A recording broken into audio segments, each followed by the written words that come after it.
Your college basketball weekend is here. Rise and fire. Count it. Instant classic. The slipper still fits. When they need baskets, they go to them. 2 to tie, a 3 will win it. From Cinderella runs to covering at the buzzer, we've got your winning playbook covered. This is BetQL U with John Martin and RJ Choppy, presented by BetMGM. Yeah, hello, and welcome in to BetQL U. I'm John Martin. He's RJ Choppy. We're here with you every single week on the BetQL network. Catch us on YouTube, on the Odyssey Sports YouTube page. Catch us on Twitch. We are everywhere on the Odyssey app with the show. Obviously, since the football season has concluded, we've been focused mostly on college basketball, and that is indeed what we will talk about today. RJ, what's up, brother? What's up, man? Good to be here. Good to have this little show today on a upset special kind of week in college hoops, man. Yeah, that's what it's been. That is exactly what it's been. A lot of variance, it feels like, this year, and a year where, you know, I mean, I've got like maybe two teams right now that maybe three that I would say like I can trust in the regular season, and the rest of it is like anything can happen on any given night. But you're right, three top five teams in college basketball have gone down this week. Let's start with your Tennessee Volunteers, RJ. This was a year where, and look, I'll acknowledge it still could be okay. Like I don't want to like overreact to the point of just like it's too far. But this was supposed to be a year where, oh man, now Dalton connects in the picture. Now they have a big offensive piece, and now Tennessee's going to finally be able to make a run, and they go down at home to South Carolina as a 13.5 point favorite. Does this change to you what Tennessee is or how far they can go? Like, what are we to make of what happened against South Carolina? I think what you make out of it is they're still the team that can kind of go in dry spells. Like that's always been their MO, right? Their defense is always going to be there, but they will put up a stinker of an offensive performance on you. And they did. I mean, they did not perform well in the first half offensively, and then they get in the second half, and it's a foul barrage. I mean, I think they had 5 fouls called up in the first 2 or 3 minutes of the second half, and that puts the other team on the line. It allows them to get some points, and then they just were not hitting, and they didn't really get going until a few minutes to go. They got going too late in that game. They do have that guy. They've got that dude in Dalton Connect, but they still will go through dry spells. That's what you got to deal with. In order for them to win the championship or make the Final Four, they've got to limit those. And South Carolina hit their threes. Tennessee did not hit their threes. South Carolina only made 7 field goals in the second half, and they still won. That just goes to show you how many they were hitting their free throws. They were making their 3-pointers, and Tennessee wasn't, and that was the end of the game. You're gonna go through dry spells from beyond the arc. That's the great equalizer in the sport, man. Both of the NBA and college basketball, you see nothing but blowouts in the NBA in the playoffs now. One team's on, one team's off every night.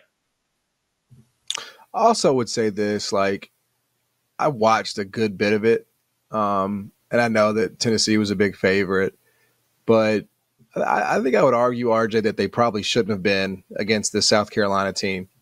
This is a South Carolina team that beat Kentucky last week. This is a South Carolina team that was 17-3 coming into the game, and I think Lamont Paris is doing as good a job in college basketball as anybody. And they have experienced guys on that team, So I don't necessarily there's two parts to it for me. I don't think Tennessee fans should be that discouraged by it. Because I don't think that should have been a 13.5 point line. I think that's probably closer to 6 maybe. Yeah. But I also think South Carolina is good. I think South Carolina is a good friggin' basketball team. And in the SEC, you're just going to have nights, man. And Tennessee can make it, they can make it right. They can beat Kentucky. Like, they have so many opportunities to overcome that loss, as bad as it may feel, in the event that it even does feel bad. I don't really change how I feel about Tennessee, mostly because I respect what South Carolina's going to be ranked, on Monday. Yeah. They're an 8 seed right now. Lenardi's Lenardi's got them as an 8 seed right now. Like, you could lose to that. You could lose to an 8 seed any night.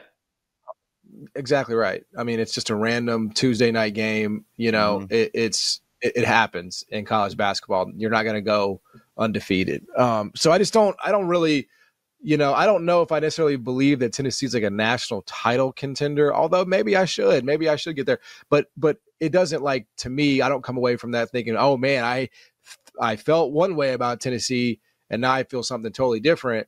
That's ridiculous. That to me is, again, getting a little carried away with what the point spread was, because I don't think it should have been that large in the first place. So I just think South Carolina's good. I think South Carolina's well coached. I think they have experienced players, and they know what they want to do. And so a team like that in college basketball is going to win a lot of games, at least in the regular season. So anyway, that's one of the 3 top 5 teams that went down this week.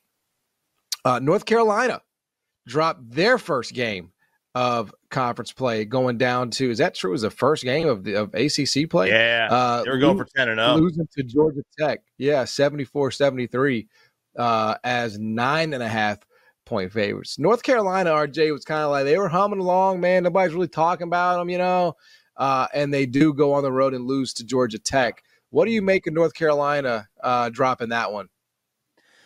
It's a road game, man. Road games for kids are tough. Like, you go on the road, you go to these conference games. They are not easy. Anybody on the road that you beat in conference, I don't care if it's Vanderbilt. I don't care who it is. Like, you take that win and you put it in your pocket, you go home. Like that's what you do with that one. Now, did they play great? No, they didn't. What looks worse, that loss or Tennessee losing to South Carolina, or Kentucky losing to Florida? Like, which one looks worse? Like, on paper, that one probably does, but it's a road game. So I kind of throw that. I don't really kill them for the road loss. I'm not going to freak out about it. They are a team that can beat anybody in the country on any given night. Like, they really can. They can win 6 straight in March and April. But I don't put too much into it. I'm not super concerned about them because of this. It's a road game, man. It's just a road game. I'm in total agreement, man. I'm in total agreement that, again, first of all, David Stoudemire is doing a hell of a job early on. I know that they're sub 500 in the ACC, but I know Damon pretty well. He was obviously a Memphis Grizzly, and then he was an assistant at Memphis not once but twice under Josh Pastner. So I got to know Damon pretty well and sort of what he's all about. And he's just one of the best basketball minds I've ever had the pleasure of talking to. He was at Pacific before Georgia Tech. Actually, he went to the NBA for a little bit in between stops, but he was at Pacific as a head coach, and they had like academic issues, scholarship reductions that he stepped into and inherited. It was just a mess. And he still won some games there. But now I think the world is going to really see, what he's capable of, which is leading a program to relevancy. And Georgia Tech's a hard job, just because you're there in the ACC and admission standards are a little higher there. I don't know what their NIL situation is, but I just don't think there's any shame in losing to Damon Stoudemire. Again, like, college basketball is a long game. It's a slog, like you're just going to have, you're going to have games where you shoot 30% from 3. You're going to have games where you turn the ball over a little bit more than normal. Like, it's just, it's not really, I don't really so much care about one game sample sizes, right? It's patterns, it's weeks, it's stretches, for North Carolina, for Tennessee.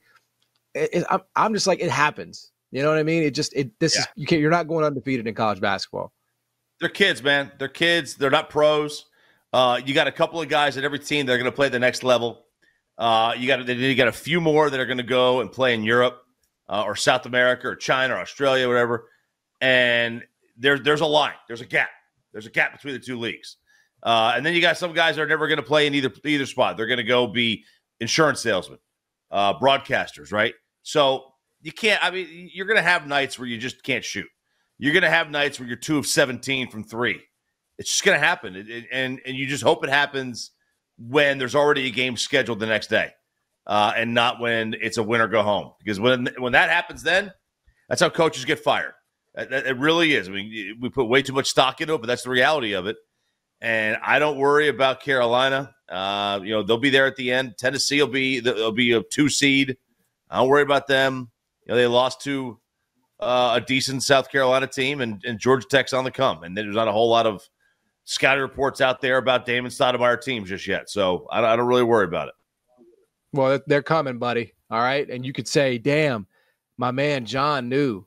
My man John had it. Now, I mean, he's already beaten Duke and Carolina, so I'm late to the party, but I would have told you that before the season started if we were ever talking about Georgia Tech, that Damon's going to do a damn good job there. And then the final top 5 team, RJ, that went down was Kentucky at home to Florida. I cannot believe that in the year of 2024, John Vincent Calipari, of all freaking people, has not learned to foul up 3. I just don't that's why Memphis doesn't have a national championship right now, because he chose not to foul Mario Chalmers or anybody, honestly. And he makes that 3. And last night, same situation. Kentucky's up 3, doesn't foul. Walter Clayton drains it, or excuse me, earlier this week, Walter Clayton drains it. And they lose in overtime, just like they did in the national championship game in 2008. DJ Wagner didn't play. What do you make of this Kentucky team? It's young, and it sort of feels like it's starting to show the youth a little bit. Very talented. They got losses in them, though, and this is a tough week, and it's going to continue to be a tough week because they play a big game against Tennessee on Saturday. But this is a tough spot for them to be in. I don't think losing to Florida is the end of the world. I think of the 3 losses, this is probably the worst, only because they had just lost the previous game, right? And there was no lesson learned from that. If you lose and you overlook an opponent, and then another unranked opponent comes into your building and does it again, that's a situation. If you lose to, if they had just lost to, Tennessee loses to South Carolina and then they go lose to Kentucky, well, shoot, man, you lost to Kentucky, right? They're a top 10 team, not a big deal. But you back up a loss to an unranked team with a loss to an unranked team, and now there's something wrong. Something's not right within those walls. And I thought this was different because Cal, very early on in the year, loved these guys. Like, he felt he bought into this team early. Every Kentucky fan will tell you, man, he really likes these guys. Okay, how's it feel now? Yeah, that was just, to me, I thought the defense was really poor last night. And then I thought the decision not to foul up 3 was really poor. Everybody's doing that now. Analytically, it's the right move. And of all people to know the difference, it should be John Calipari. I still think Kentucky's a good buy low. I mean, this is a pretty good value point for them in terms of if you want to, because I think they're a team that can lose in the first round for sure, or the second round, or they can win it all. I think the range of outcomes for them is pretty damn wide. And so when you're talking about flyers, I kind of like those kind of teams because there's talent. There's talent, and Cal has as experienced as it gets in college basketball. So, look, it's discouraging because it had, it was 2 straight. But, brother, I'm in Memphis where they have lost 4 in a row. You want to talk about discouraging, going from the top 10 16 days ago to now you're out of the friggin' tournament. You were all up on it. You were all up on them. You were buying in. I was. And then you know what? And we unfortunately going to have to get to other things. It's the peril of filling your roster out with exclusive transfer portal guys, because you're paying these guys to come in. They don't have any connection to your school, and they're there for one thing, and that's to get paid. Like, they don't care about necessarily winning the tournament. They don't care about getting to the tournament. They're just sort of there for self. Again, when you're talking about 10 guys, which is what Memphis brought in, 10 different guys from the portal, you cannot do that and expect to have sustained success in this day and age, man. It's just not going to happen. So, I mean, you can pick 4 or 5, But I think once you get outside of that, you're asking a lot. Your culture then I think becomes kind of transitory, and it goes out with those guys. So it's a cautionary tale for me. Pick the best 2, 3, 4, 5, but be very careful and be very picky, because all those guys have a reason as to why they're transferring. Don't forget that. All right, lots more to come here on the show. We're going to get into some hires in college football at Michigan now that Jim Harbaugh is gone, and more. You're watching BetQLU on the BetQL. All right, we're back. Welcome back to BetQLU. So nice. You got to say it twice. I'm John Martin. He's RJ Choppy. Normally, we are going to be talking college basketball as it's, February and college football is over. But occasionally when there is news, we certainly will get to that news in college football. And the news of the past week is that Jim Harbaugh is leaving for the NFL, signed a 5-year contract. 16 M's a year. Great for him. Everybody seems to have crowned the Chargers already. I will reserve judgment, although I know his NFL success is obviously well documented. But Michigan decided to just promote from within. Sherrone Moore is going to be taking over for Jim Harbaugh, former OC, offensive line coach. He was the interim when Harbaugh was suspended. 5-0 as the interim this season.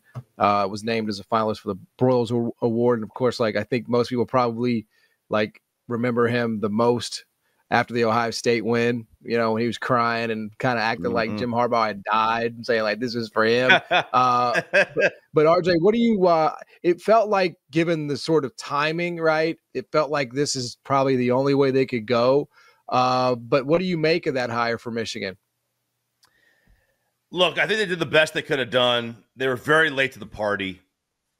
We've seen situations where you get into January and a guy will leave and you have to make a hire. USC lost Pete Carroll in January, and they were able to go and get Lane Kiffin. They got a Power 5 guy.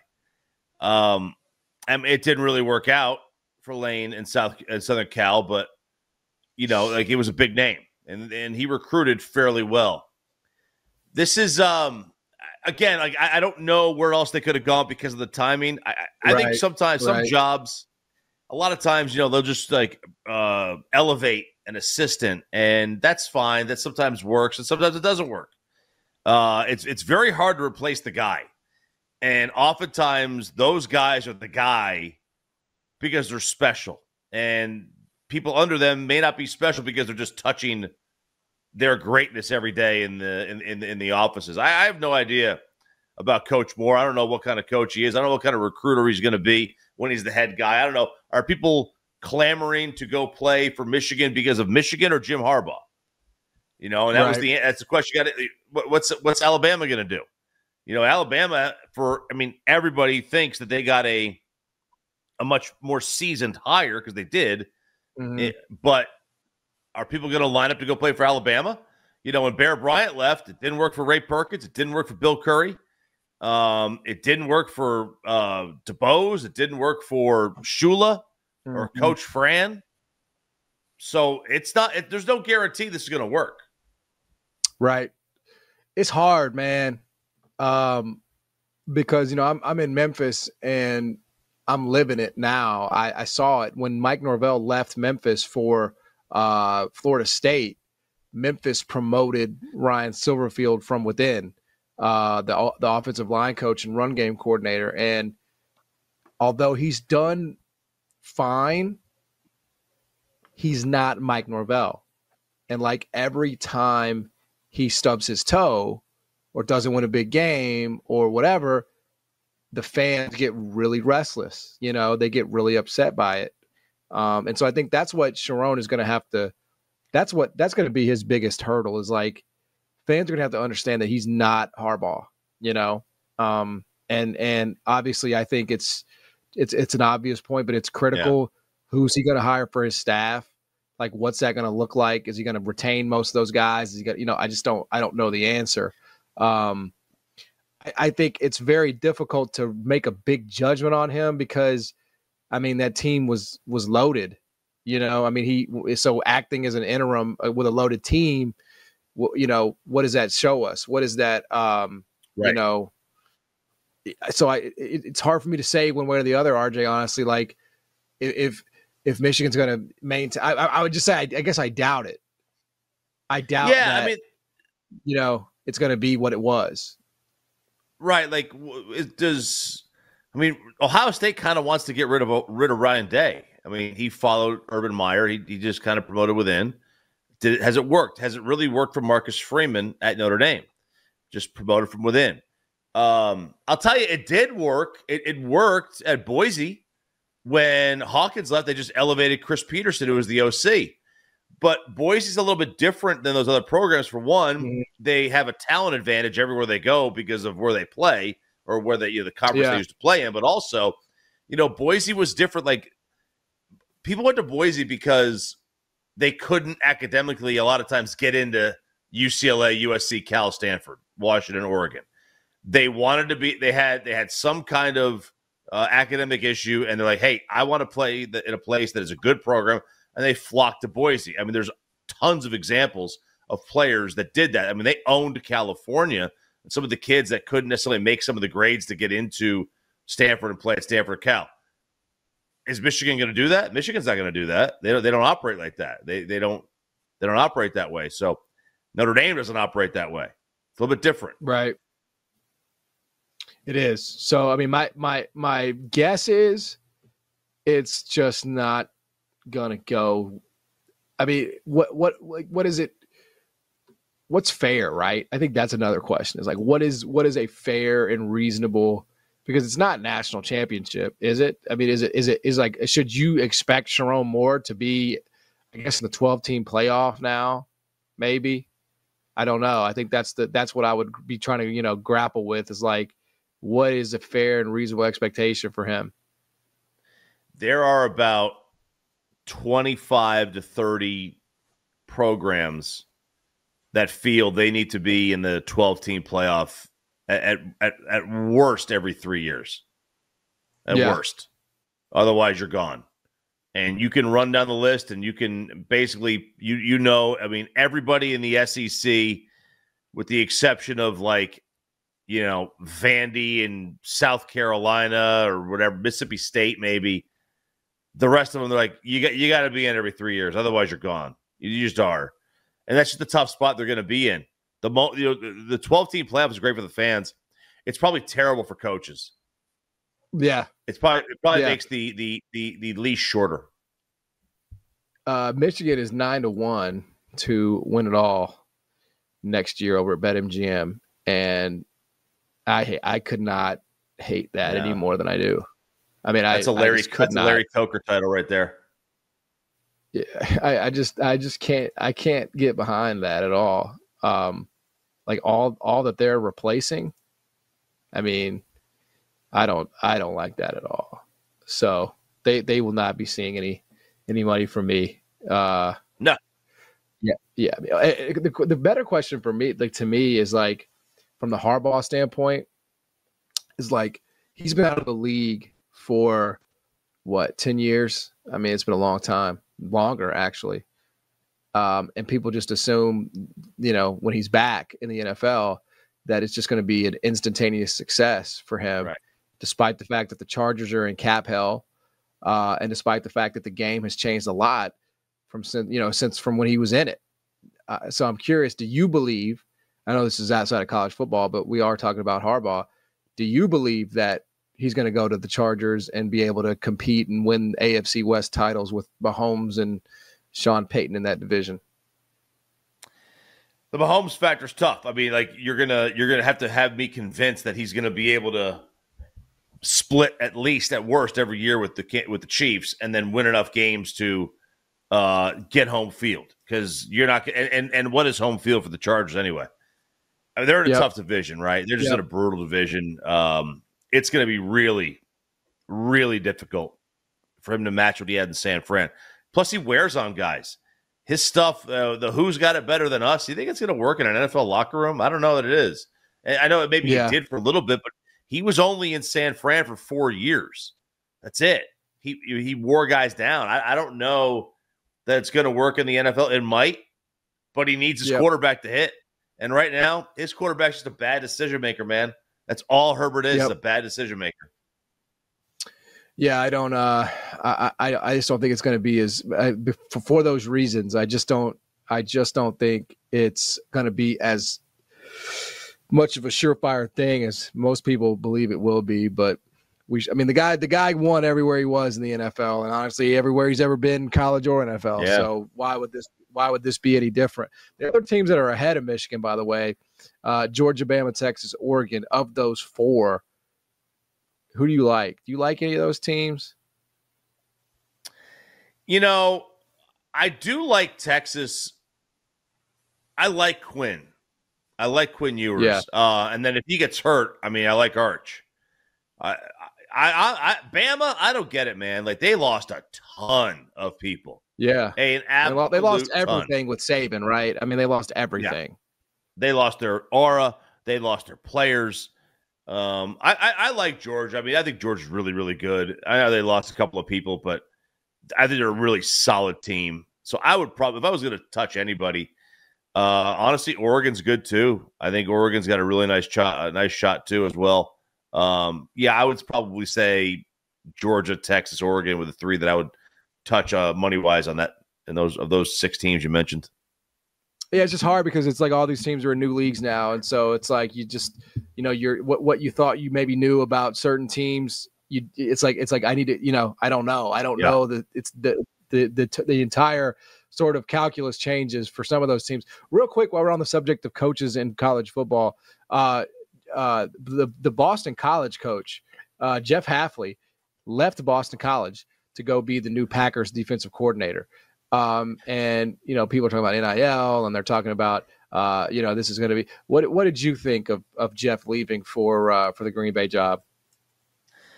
I heard some people say, does this mean that the Green Bay Packer defensive coordinator job is a better job than the Boston College head coach? And it might be, but I think this says less about the quality of the job and more about the quality of life. Being a college football coach today, or a college athletics coach, is a drag. Yep, you have to recruit players, and then you have to kiss the butt of your own players, and then you have to recruit your players that you already have on your roster, and then you've got to hit the transfer portal. Like, it never stops. And if I'm Lincoln Riley, who's had overtures to the NFL, it's like, dude, go to the NFL. Why would anybody want to go to college today? I don't even think it's the NIL, the money. It's the portal, dude. The portal, you're having to recruit your own players to stay there. You've got to convince them to stay. Dude, like, could you imagine walking home and having to convince your spouse to not leave you every day? What a nightmare that is. That's what you've got to do as a college athletics coach. You've got to convince these kids every day that moving to the other house is not the better option. Every day. I think they want out of it. There's no question about it, especially at a job like Boston College, man, where it's very thankless. It's a hard job. You're not getting NIL. I think it's like it's sort of a cautionary tale, I think, in a way, for like where does a program like Boston College, right, fit into the new universe, into the new landscape? I don't know. I think that's a question that a lot of programs are going to have to ask themselves, over the next, 5-10 years, as this all continues to change. Where do we fit in? Like, are we just going to keep losing money on this? Is it going to, help us get to another, level? Probably not for Boston College. So why not just focus on basketball only? I think that's going to be a conversation that continues to be had at a lot of programs, over the next, 5 to 10 years as this all takes shape. So anyway, yes, saw that and definitely wanted to ask you about it. Okay, we have a lot more to get to. Absolutely massive slate in college basketball this weekend. We'll touch on that and more when we get back. You're watching BetQLU on the BetQL network. Back after this. Let's get back to BetQLU, presented by BetMGM. All right, welcome back to BetQL right here on the BetQL, BetQLU on the BetQL network. We have a huge slate of games this weekend, all, of course, lines courtesy of KenPom Projections, but we've got 1, 2, 3, 4 top 10 matchups and a slew of other really good games as well to boot. Let's just kind of work our way down the top 10 games, RJ, to start. Houston on the road at Kansas. KenPom has this projected -5. I would be surprised if that is what the actual number is, RJ. I just feel like that's going to be too many. And I think you're going to see some Kansas money immediately if that is what the number is. What do you think about Houston, though? I mean, they went on the road. They just beat Texas on the road. They're a tough-ass team as usual. Mm-hmm. They are. And Texas can they could blow a game, and they could beat good teams. I mean, they've got some quality wins this year. Texas beat Baylor and Oklahoma back-to-back. Those are good teams, but and they had Houston on the ropes.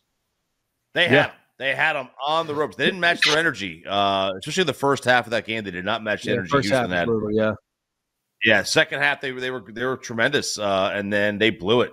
There was they were ready to run them out of the building, and there was a stretch in the middle of that one. It took maybe 45 seconds, and Houston went on like an 8-0 run, and it was like, okay, here we go. But I think Houston's very, very good.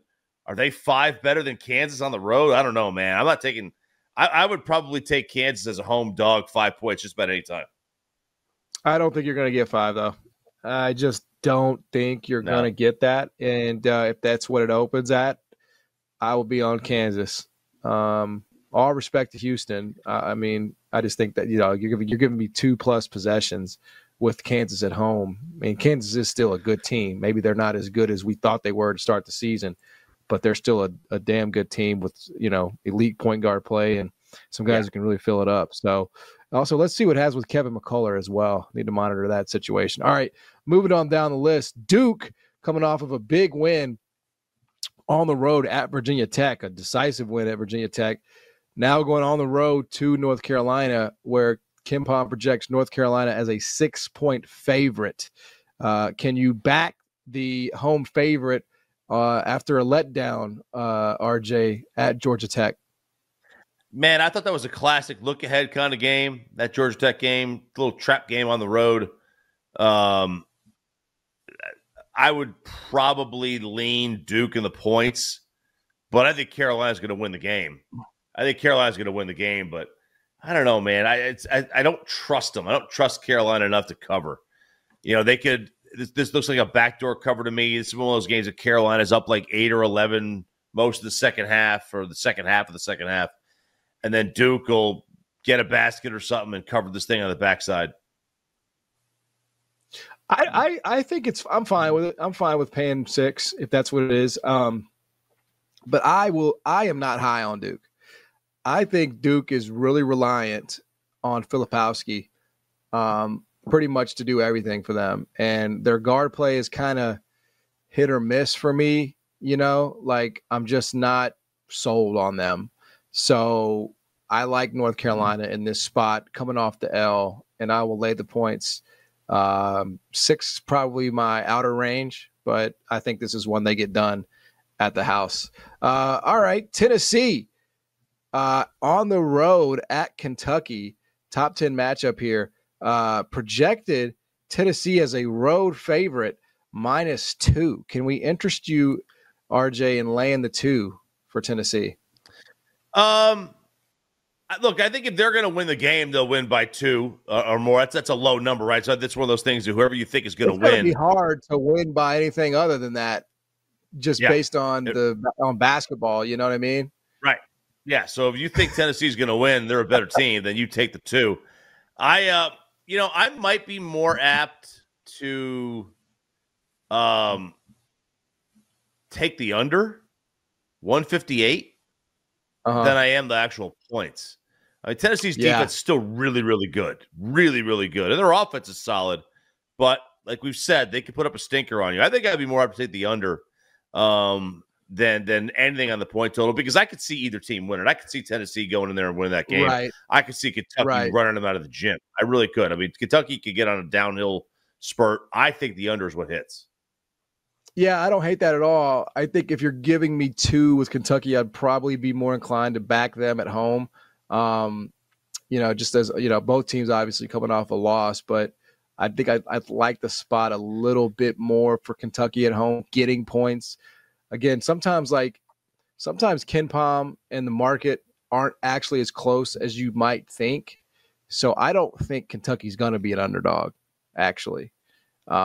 I think there's a pretty good chance that Kentucky's -1, 1.5, and it's flipped, but we shall see. And then the final top 10 matchup on Saturday, Purdue at Wisconsin, Purdue -1 at Wisconsin, which I got to say, like, they are playing some damn good basketball, that Wisconsin team is. Purdue survives, obviously, earlier this week against Northwestern, took overtime, and they got 500 free throws. Purdue -1, though. Are you feeling a win here by the Badgers, RJ? I'm not. I saw both these teams play Tennessee this year, and Tennessee went to Wisconsin and won by 10, and they got beat by Purdue. And it was a close game with Purdue, but Purdue beat them by single digits, but it was closer. It was like 9 points. I think Purdue wins this one. I know Wisconsin's played much better basketball since when I saw them early on in the season.